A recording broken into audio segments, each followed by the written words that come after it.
today we're going to be talking about enhanced weathering, and this is based on a presentation I gave a few weeks ago to some investors. I actually thought I would keep the content because I think whatever investors think about, we as people sort of actively, as practitioners out in the field, we need to be aware that the people with the money also need to be sort of educated on this. So if you see in the background, that is Mick Jagger on this first screen, and he actually has, with the Rolling Stones, sung a song called Between a Rock and a Hard Place, which I do recommend you listen to, because he actually does talk about people being hungry, and that's going to be one of the themes of my conversation today.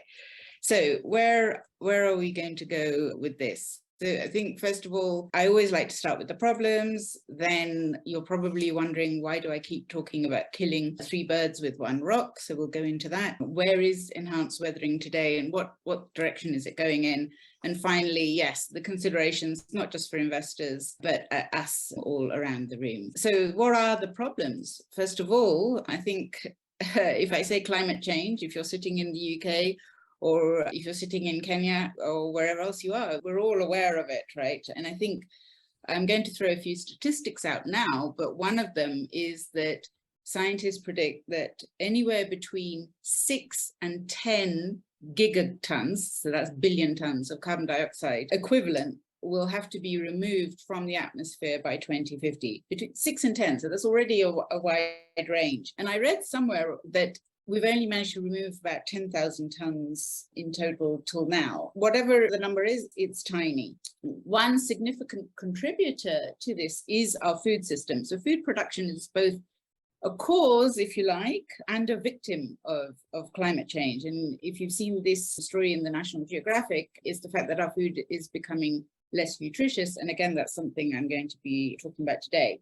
What's really important is by 2100, we anticipate that there'll be 11 billion human beings on this planet. And it's not, of course, just about the quantity of food, it is also about the quality, the nutrition. What's really important as well is that the tropics, where I am, are where much of the population growth is. And fertilizer use in this part of the world, soluble fertilizer use, isn't at the level it needs to be, insofar as when we pull food out of the ground, we need to be putting the nutrients back in.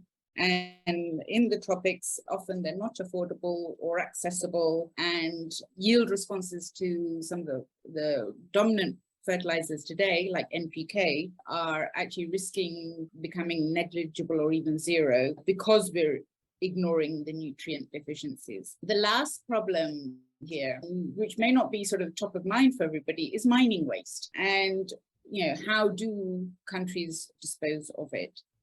So a little bit about geoengineering, just to set the context, because when I gave this presentation the first time, people asked me what geoengineering is. If you look at the sort of Oxford Dictionary or Oxford University definitions, it's when we are intervening deliberately and on scale with the Earth's natural systems, and that's really to counteract this anthropogenic climate change. What this means, it's in 2 broad camps. One is around carbon geoengineering or greenhouse gas removal. The 2 terms, carbon and greenhouse gas, tend to get used a little bit sort of loosely interchangeably. In terms of carbon geoengineering, there are some areas which are, I think, more familiar to people, like planting trees or replanting trees.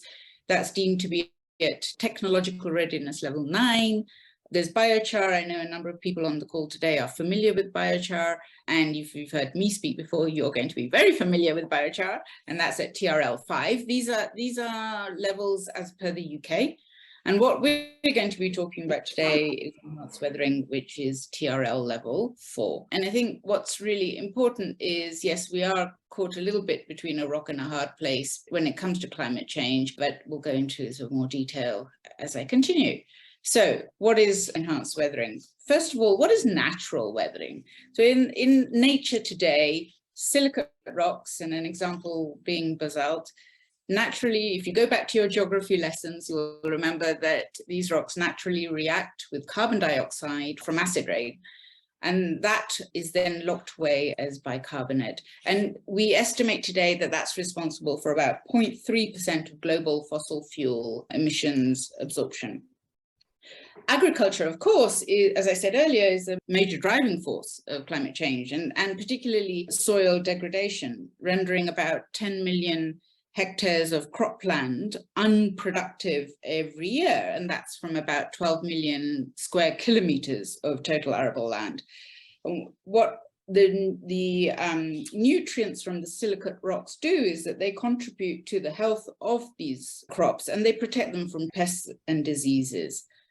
What we're talking about now is speeding up this process, right? So accelerating a nature-based solution, and we take that same rock material, we mill it so as to increase the reactive surface area and weathering rate, and we spread it on the land. Fertilizer can be toxic. Rock dust is deemed not to be toxic, although we'll talk later about some of the risks, and it doesn't leach into the soils.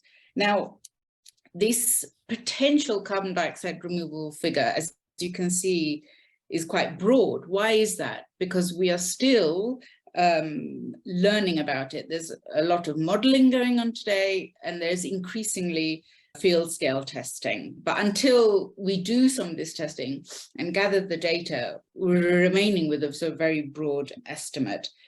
That said, under the right circumstances, and the circumstances are what we need to learn about, these silicate rock powders can advance low cost, if done in the right conditions, and regional soil sustaining crop production. So we'll talk about spreading these silicate rock powders or rock dust on farmland, possibly forests, but it does depend on the soil. Then the plants and the microbes do their magic, and we are killing 2 or maybe 3 birds with one rock. Why is this different, or why is this important vis-a-vis other carbon geoengineering techniques? At the end of the day, we're farming anyway. We're not competing for land. We're using land that is already being planted and worked on throughout the year. So what that means is we're not competing either for land or for fresh water, and the infrastructure already exists. It's really worth remembering this because some of the techniques that we hear about more often actually require taking up land, and often arable land. So I think it is quite an important point. Where is enhanced weathering going? I think the key thing about this slide is really the fact is that, as I said, natural weathering has been going on for a while and farmers have been aware of it, right? So if we look at some trials on cocoa some time ago, they realized that they would end up with sort of higher concentrations of certain nutrients, and after 2 years the plants looked healthier. And even in Mauritius there's been trials going back to 60 odd years or usage of enhanced weathering on sugarcane. Again, a yield increase. But now what's increasingly happening is that there's more and more focus not just on the agricultural benefits, but also greenhouse gas removal. And one name you will keep seeing time and time again is the University of Sheffield, which is, I think this last project you can see on the screen is UK government funding to the tune of £4.6 million, where they're doing 3 large-scale field trials in different parts of England and Wales. And they're already starting to see some positive results. But as you can see from the dates here, this is ongoing. I think what's really key is that for us to get more and more confidence in enhanced weathering, we have to keep doing these trials, but on large scale, and keep gathering the data. So here's another trial or another paper published by colleagues at the University of Antwerp that I've worked with, and on potato, right? For all the obvious reasons, it's a rather popular crop. So from an investor perspective, and then, as I said again at the beginning, what should we all be thinking about when we're looking at enhanced weathering projects? The first thing is, understanding if you've got a portfolio of different greenhouse gas removal tools you're looking at, where is enhanced weathering on the spectrum? And as I said earlier, it's still at TRL 4. What are some of the projections going forward for carbon dioxide equivalent removals? what are the assumptions we're making, and so on and so forth. I think these graphs here are actually only from October, but even since these graphs were published, there's been more data which could actually impact the relative carbon dioxide removals from these different techniques. And this is just from the UK government's perspective. So you can see that the sliver for enhanced weathering is actually, at that point, was still quite small compared to some of the other techniques. But for me, these are sort of moving targets. I think what is really important is continuing, and I've said this more than once, and I will keep saying it, continuing this research. Wherever you are, these are just cases of what's going on in the UK and in the US. At the last COP, the US government announced increased funding to go into all of this sort of R&D. And I think what's important is these 4 points here. What the US government really wants to think about is obviously the cost of carbon dioxide removal, and that's the net cost. So not just removing it, but all the costs associated with capturing, storage, and so on. But also, how are we going to account for these life cycle emissions, right? So when you're removing carbon dioxide, it's not just about the cost of spreading the rock dust on the farmland, for example. It's how much did it cost in terms of getting the rocks, crushing the rocks, and so on. And then making sure that when we talk about removal, how long are we talking about it for? This is all still quite new to us. And also, how scalable is this? Here are some startups doing some work in this space. I'm not going to talk about them in particular detail, but it goes back to the point I made, I think, before most people joined, that the airplane has taken off, we're having to change the wheels. So it's not just about doing basic research, it's also applied research, it's also startups, it's also public-private partnerships. And I think from a UK perspective, these are the timelines that the UK sees, that we'll see the first significant deployment in 2030. Then, like any technology, there'll be some slow rate of uptake for the first decade, and then from 2040 onwards, there'll be more adoption of this. And let's see, but that's what the timelines are from the UK's perspective. So what are some of the technical considerations? First of all, when you are sourcing your minerals, is it mining waste? Where we are in the East African Rift, there are shallow deposits, and there's been some exciting research produced by the University of Nairobi and the Institute for Climate Change and Adaptation on where the deposits are across Kenya. So Central Rift seem to be quite promising, which is good for me, and I'll explain why in a minute. But also, you might be able to use mining waste today, but what about in the future? What happens when that mining waste runs out? Do we need new mines? Of course, the impacts from an environmental and energy perspective, ecological perspective, typically until now, the studies show that you're going to produce the most amount of carbon dioxide when you're actually pulverizing the rock. So if you can use ready rock, great, ready, at the right sort of size of particles, fantastic. But otherwise, we do need to think about quarrying, grinding, and transporting, and what are the impacts of that. We also need to think, of course, just like soil, not all rocks are the same. So what are these rocks made of? And how do they interact with different types of soil and crops and climates and so on? And then, of course, finally, as I said, if we are going to have more mining, are people happy about it? When the UK says that between 9 and 45% of its greenhouse gases could be removed through enhanced weathering, the 45% end requires more mining. So, of course, costs, we can't avoid them. At the moment, the low end and the higher end are extremely broad, and that's, I think, based on what I've already said, you can probably understand why. But latest data from the University of Sheffield, they say that by 2050, it'll cost £100 per tons of carbon dioxide removed. And one of the reasons there's such a wide sort of berth is because it does depend on the efficiency of how you're removing that carbon dioxide.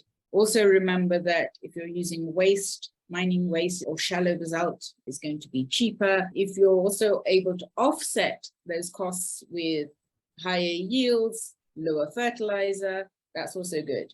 So unlike, I guess, a lot of other greenhouse gas removal technologies, it's quite possible that deploying enhanced weathering initially could be cheaper, and then costs may actually then go up over time as more mining and grinding, etc., are required. So here's an example. This is an example from the North American Corn Belt, which is obviously not a small parcel of land. If we cover, say, 70 million hectares, and we apply 50 tons of basalt per hectare per year, there's an estimate today that that could lead in the long run to removal of 1.1 gigatons, i.e. billion tons of carbon dioxide. And that would be around 13% of the global annual emissions from agriculture. So not insignificant at all.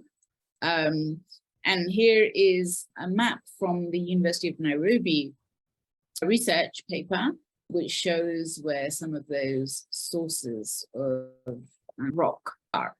It always amuses me when people talk about co-benefits. It's as if our primary function in life is to remove greenhouse gases, and it certainly feels like it at the moment. But I tend to think of it as core benefits. So for me, enhanced weathering is really agricultural solution, food security solution. And fortunately, it does remove greenhouse gases. And it's not just carbon dioxide. There's all sorts of potential on all things nitrogen. And the latest University of Sheffield work, some of the work that's going on there is not just about CO2, it is also about nitrogen. What is really important, and I'll keep saying it, is that we do need to think about the soil, how acidic is it, we need to think about the crops, the climate. Can enhanced weathering be used with other technologies like biochar? So from a co-regen perspective, we're looking at biochar and enhanced weathering to complement each other. And the Future Forest Company in Scotland are looking also at forestry, biochar, and enhanced weathering. Important to appreciate what we don't know today, and that could be sort of heavy metals and the risk of heavy metals pollution, depending on where you're getting the rocks from. If you apply rocks with a high rate, then there's a risk that the sediment runoff will impact your biodiversity in the water.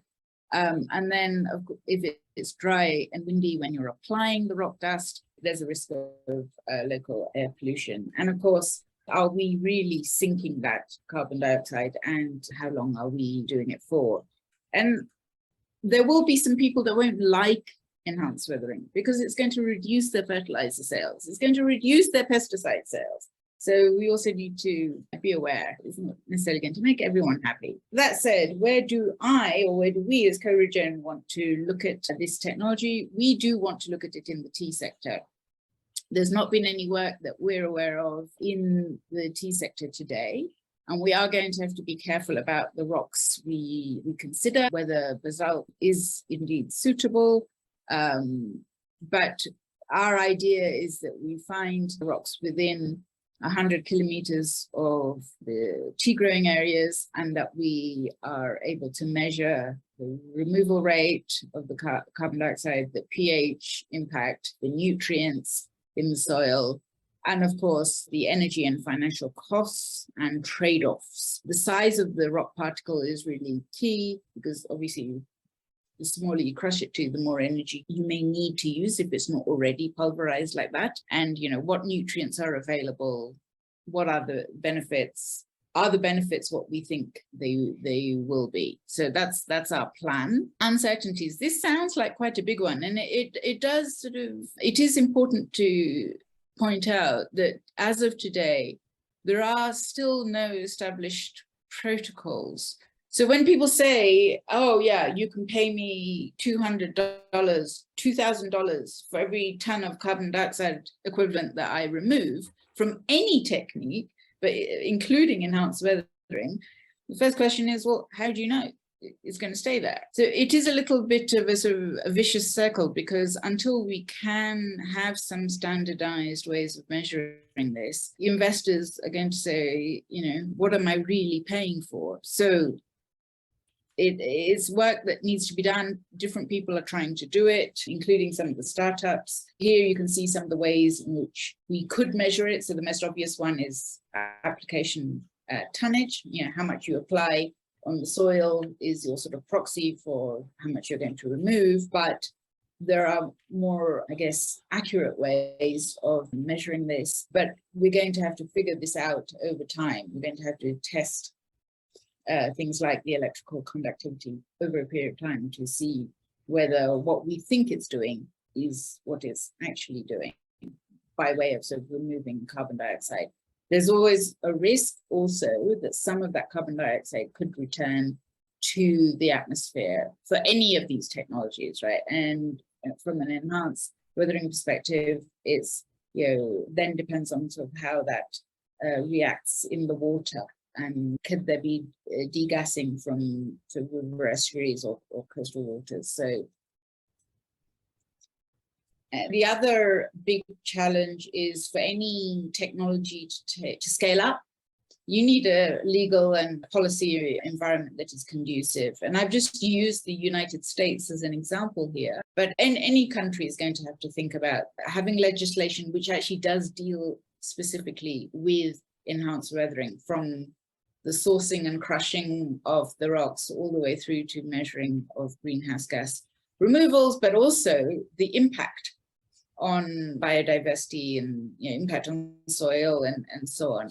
The good news is we're not competing, as I said before, with land use, but there might be other sort of regulations from a land perspective you need to think about. You most certainly need to think about the environmental permits, the air, the water, the waste management aspect, and of course, as I say, what happens later on over time. Is there sort of other risks that we don't even know about yet? Finally, if you're either listening through the Global Regeneration Co-Lab, or you're an investor, or both, and you're thinking, what's my sort of checklist when I'm presented with an opportunity here? What should I be thinking about? For me, what's really important, and I say this all the time, there are problems and there are solutions. And I think that sometimes you have solutions looking for problems. For me, if you have enhanced weathering being done for the right reasons, it's a solution to real problems. And so if you have a startup, for example, that is targeting only technology companies or only airlines, rather than one that is really looking at it more holistically and the agricultural perspective, I think that the agriculture aspect makes it far more appealing and relevant and valid. Then, as I said, Future Forest Company is an example of a startup looking at not just enhanced weathering in isolation. So does that startup, or is that research looking at enhanced weathering amongst other technologies? Where is the rock coming from? Is it mining waste? How shallow is it? How much of it's been mined? How far does it have to be transported? How long will it be available for? Is it the right quality? What sort of rock is it? What size particles? How much do you plan to apply? Where are you applying it? What's the soil type? The next point, I think, again, that I keep saying is, we focus a lot on potatoes, wheat, and rice, whereas they may not even be the right crops. Where I'm sitting, millet, sorghum, beans, please, would be, I think, a really important crops for us to be sort of thinking about. Of course, from my own perspective, I'm looking at tea, but that's just the first stage of our journey. What is the impact on greenhouse gas, both removing them, and what prospect is there for reducing your consumption of fertilizer? And then all the things I've already said around the health and the yields of your crops, the sediment and so on. Then you do need to look at the costs. Do you need to build new infrastructure? How much does it cost? And is your total cost going to be less than your fertilizer saving or not? Because these are all things that are going to impact really the take up of this technology. So finally, this is On the me. 25th. Don't know me. I think everyone on this Wow. call does, but thank you ever so much for listening, and I'll be delighted to take questions. Thank you, Aarti. So the floor is open. If you have a question, raise your hand or raise your virtual hand. Or a question or a comment, because some people here have experience in doing this as well. Brian, go ahead, please.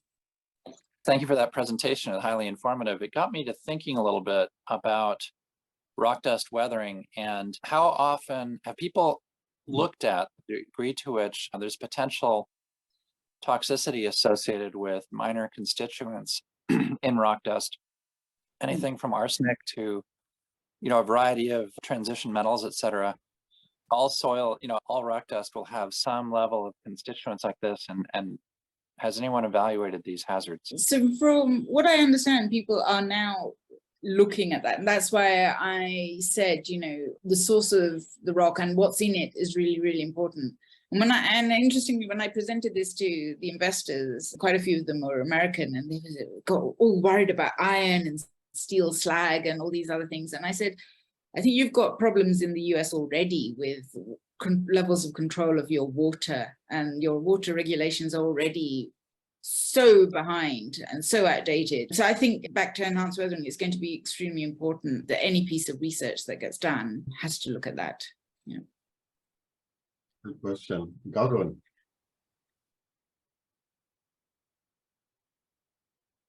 Thanks, are informative as usual, well communicated as usual. But one question I would like to ask is, in terms of, in the Niger Delta, I know you're aware of this, there's a lot of gas flaring going on, and there's a lot of damage to crops from acid rain and things like that. Do you see this sort of solution applying maybe on a pilot scale at first? And do you think some of the oil companies there could buy into it? Fantastic question. We should go and talk to some universities in the area. The short answer is I don't know, but I think it would be, given the level of degradation and pollution, if this could work, wow, it could be quite incredible. But I think the first thing is to do the research. I don't know if anyone's done any yet, and I certainly don't know. Aarti, as always, thank you very much. You alluded to the issue that we have tied to the power interests that are perhaps not so interested in us coming up with alternate solutions that cannot be controlled from their side. So my question to you would be whether you see any possibility in some sort of decentralized model that would allow for us to perform some sort of end around tied to these powers that be. One part of the equation, of course, being here in Europe, that's one of my personal opinion is one of the biggest problems we have coming from the petrochemical fertilizer industry that are basically running this vicious circle that we have. And so do you see any possibilities, perhaps making some inroads with the technology that you're working on right now to perhaps make some changes or at least bring some sort of impact along those lines? Thanks. Yeah, so I think one of the challenges in sub-Saharan Africa is that the inputs that are used, the quality of the inputs can be very questionable, and then people are not using enough fertilizer. When I was in Limuru, just outside Nairobi, a couple of weeks ago, talking to tea farmers there, some of them don't even use enough K fertilizer today. Now, you could say, should they even be using some of these fertilizers? Let's pause that for a minute. The point is that when you're taking tea or any other crop out of the ground, you're removing nutrients. You need to put something back in, right? The how is clearly something that, I'm sure we can improve upon. But if I were to look at it from a Kenyan or sub-Saharan African perspective, I think it's a huge opportunity to turn around and say, this is a nature-based solution. This is a way we're not using enough fertilizer. Our soils are degraded anyway. So whatever these input providers want to do, well, we're not even falling for their trap. So let's try and use something which is better environmentally and better for people's health, etc., etc. I think it's a fantastic opportunity for policymakers in this part of the world to pull, the bull by its horns. Whether they do that or not is another matter. And I think that the likes of Noah, who's just put his hand up, and all the wonderful academics we've got on the call today, it's down to them to also be saying to policymakers, this is the way forward, right? Thank you. Energized now. I will. For those who didn't know, I took upon myself to transform part of an award that I was given into establishing an organization that would tell farmers the truth. And the truth is normally painful. I like part of your presentation saying that those who are selling fertilizer, they will not like such information. How can we then use, and I've worked with different farmers across Africa in different value chains. I've visited 4,900 different farmers. Some of the farmers that I saw really suffering growing tea. Tea is automatically like an easy cash crop, but the yield capacity that our tea farmers are getting is very low. So I started working with a few farmers on testing their soil and stuff like that. And they were really excited to see that even the soils had fusarium wilt. They kept on adding fertilizers, acidic fertilizer. The cost of fertilizers has gone up. Their yield is still low. The cost, whatever they're getting, is low. How can we be able to work together to make sure that this information hits the farmers? And then when it hits the farmers, farmers talk about it. Then we hit the policymakers. I mean, I don't mean hit, but I mean, we get to the policymakers because it's a conversation that we have very comfortably, that has been discussed comfortably amongst research academics, but hasn't trickled down to farmers. How can we be able to make sure that these findings of farmers are getting? I took a few screenshots. I will not share it without your permission, but just the fact that this can help farmers increase their yield, without thinking of giving more nutrition to the crops, but just fixing the base, the soil. How do we partner to make sure this is done?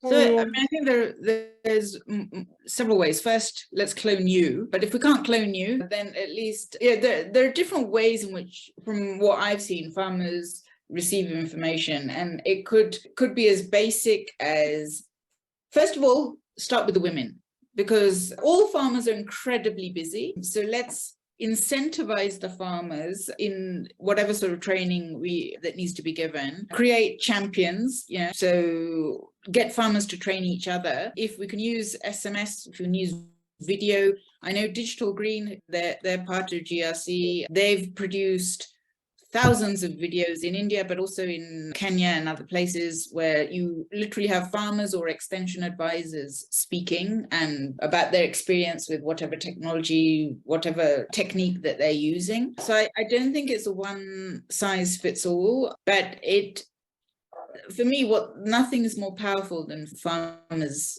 talking about their own experience. And certainly every time we've spoken to farmers in Kenya about biochar, they always understand it. It takes all of 2 seconds to explain biochar to them. And after that, the next question is, when can we have it? So I think all of the things I've just said, we've got all these organizations, and we've got no shortage of organizations. What is Fair Trade doing all day? What is Rainforest Alliance doing all day? What are you doing all day? And I think somewhere we've got to say, okay, who's doing things which are really effective? Where those projects are, where those farmers are, let's showcase them. And I know in a country like Kenya, there's no shortage of media, formal, traditional media and social. So let's just use all the channels we have. I don't want to make it sound as if it's all disorganized. It has to be sort of thought through. But my point is that there are so many channels that we can use. We've just got to figure out which are the best for the circumstances, whether it's all, we've got hundreds of thousands of tea farmers across Kenya, right? So how do we use the KTDAs and the KTGAs, and how do we get messages to trickle down? How do we get messages to trickle up, get farmers talking to farmers? Yeah. And we can continue this conversation offline, Noah. I'd be happy to chat. Thank you so much, Aarti, for this presentation. It was very informative and lots of new information. One of the things that I was thinking about in terms of, the amount of subsidies for conventional agriculture, well, commodities, that it's so disproportionate, in terms of the amount of funds. We were talking about climate change, what's sort of happening at the very beginning of this call, disaster payments that go into sort of supporting the conventional system. I did see the UK, I did take a look, because I'm based here in the UK, at their sustainable farming, regenerative agricultural bill. And it does feel as though, as opposed to say what's happening in the Netherlands versus what's happening here, there is that opportunity to kind of do it on a more sort of scaled basis so they can study it. And this seems like, this is more of a comment of something to engage with policymakers on, because they're almost evaluating it as they go along with the sort of conventional, traditional subsidies that are going to farmers, to kind of helping them sort of transition. And this just seems like something, it's all very, very new information to me, but it just kind of seems like it's potentially something that would kind of go in line with the sustainable agricultural bill that I've just kind of sifted through a few weeks ago. The UK government must be aware of enhanced weathering because it's funding a number of projects, and I know, because I've looked at the UK quite closely, that it's not the only greenhouse gas removal technology they're looking at. But as I said earlier, it's not just about greenhouse gases, it's also about food security. And so I think the UK is well on its way. The US seems now also to be looking at it. I'd like to hear from the Kenyans in the room as to what the government of Kenya is doing about it, because we all know food security is a challenge here. And we've got the Horn of Africa more generally. It's the situation is such that it's back in the headlines, right? So where is some of this being considered from an Kenyan, Ugandan, sort of Horn of Africa, whatever perspective, and then Sub-Saharan Africa more broadly? It does have to, one of the reasons I am a fan of enhanced weathering is because it does solve multiple problems. And I think the food security one is really critical. And as the recent research we've seen from the University of Nairobi shows, we've got enough shallow rock to start thinking about it, right? We now need to overlay that research with agricultural research. I'm not an academic, but I think I just asked a question. What binds researchers? Because I find that we have a lot of good researchers in Kenya, some of them even at policy making, but that implementation, that knowledge doesn't trickle down. So I don't know what can be done. I think just to add on to the question that I was asking, is there something that binds researchers? I find that Kenya is more of a research country, because there's a lot of research going on. We have Jomo Kenyatta University, we have Egerton University, some of the top universities in agriculture. How do you then bring in that information so that these findings is merged, as you have said, Aarti, is merged together with agriculture? My media channel reaches close to 1.5 million viewers, farmers every month.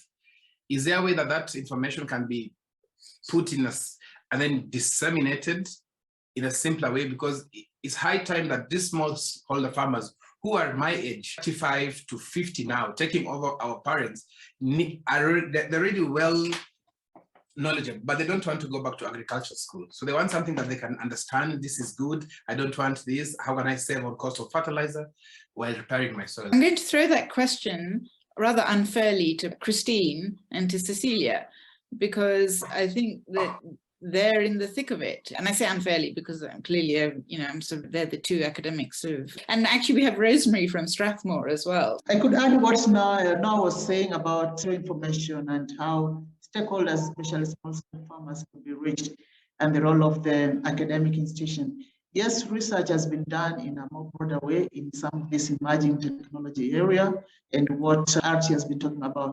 But how do you translate this technological information in a manner in which local person can understand? So that's creating that hub, creating application, are creating ways in which agriculturists can be able to actually log in, maybe having water code to log in, and they get ready-made information that can give them issues that emerge in their product, in the kind of areas of market, as well as also some of the new findings that have come out in that area. So like what Aarti is talking about, quite a number of people are not aware of it, but how do you simplify? So training also the media on communication and communicating technological issues into an easy to understand, and then translating it into small, easy languages, like a small, simplified terminology that even anybody can remember.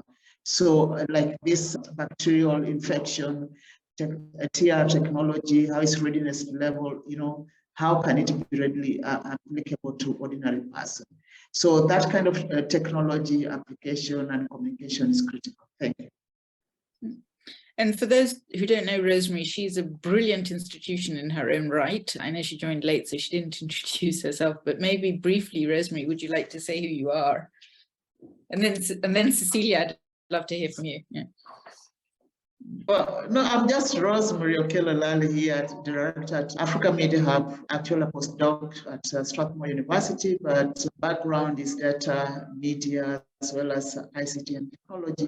And I've got experience in GT in New York, where we worked in Ford, worked with the Global Partnership, and brought in NASA when we actually translated data, Digital Earth Africa. Now it's Digital Earth Africa, but now it was data cubes that were adapted by various countries in the world.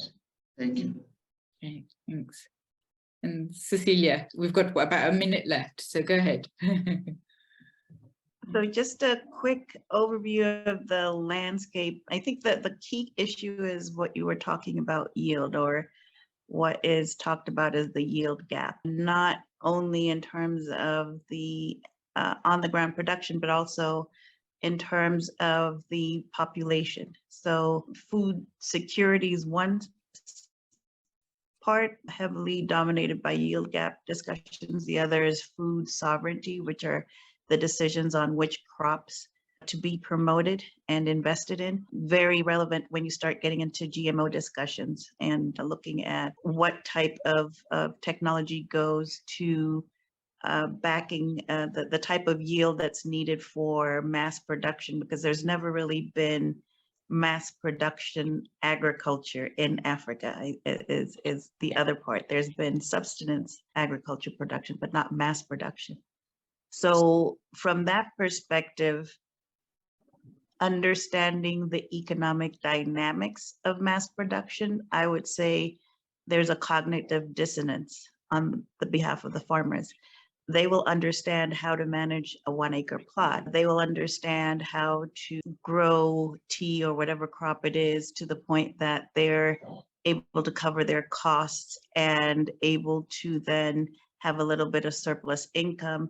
But managing a farm in terms of an industrial scale, that is a cognitive dissonance. That I have not seen that knowledge other than sort of the large scale foreign managed farms. So I think being able to make these rational choices in between one way or the other, there first needs to be some capacity building in farmers, teaching them to understand and forecast at a mass production scale rather than a sort of small scale. Then what nobody in the world has figured out yet is how do you do polyculture at a mass production scale and make it economically viable for different, because you have, and on food sovereignty, you have different things like, you have machinery of food processing. There was a lot of, when we started cassava flour in terms of in Kenya, the machines for milling the cassava and turning that into different products had to be developed because everything was designed for maize flour, and cassava flour gunks things up and crashes machines. So even something as simple as switching from maize to cassava, which was good because we said, oh, those are tubers, and okay, yes, all that happened, but so this technology switching, I think, is a complex thing that we need to think about. Thanks. Folks, we're at the end of our allotted time. So I'd like to thank Aarti. Thank you very much, Aarti, for presenting a second time and getting some great questions, comments. I hope it was useful to you, and I hope people learned from and were stimulated by that. I certainly was, even the second time. So thanks, everyone. Thanks, Aarti. Anyone who's interested in joining the meeting, we do this twice a week. Other meetings, we're much more conversational mode, so feel free to reach back if you'd like to join us. Okay, thank you.